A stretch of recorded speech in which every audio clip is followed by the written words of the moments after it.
आज ना आमच्या कराड सातारा भागामध्ये बनवली जाणारी एक खास आमटीची रेसिपी शेअर करते।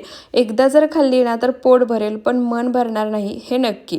पण त्याआधी रेसिपी व्हिडिओ सेव्ह आणि शेअर करून ठेवा।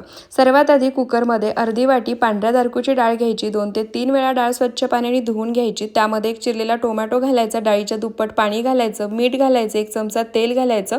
कुकरचं झाकण लावून मध्यम आचेवर कुकरच्या 3 शिट्ट्या करायच्या। गॅस बंद करून कुकर पूर्णपणे थंड करायचा। आता कुकरच्या शिट्ट्या होत आहेत तोपर्यंत मिक्सरच्या भांड्यामध्ये सुकं खोबरं, लसूण, जिरं आणि कोथिंबीर काढायची। थेंबभरही पाणी न घालता मिक्सरला फिरवून जाडसर असं वाटून घ्यायचं।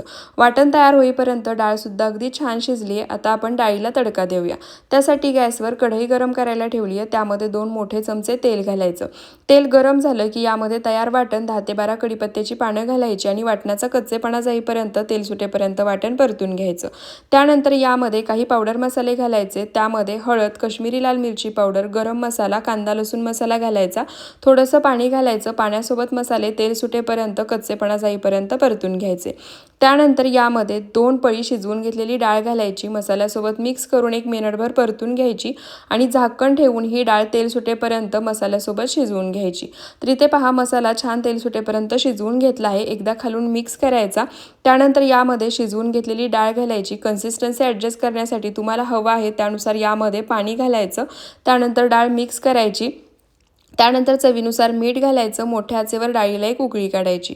डाळीला उकळी आल्यानंतर गॅसचा फ्लेम मीडियम टू लो करायचा आणि एक 6 ते 7 मिनिटं डाळ मीडियम टू लो फ्लेमवरती शिजवून घ्यायची। मस्त झणझणीत पांढऱ्या दारकूची डाळ तयार झाली आहे। गॅस बंद करायचा। वरून भरपूर सारी बारीक चिरलेली कोथिंबीर घालायची।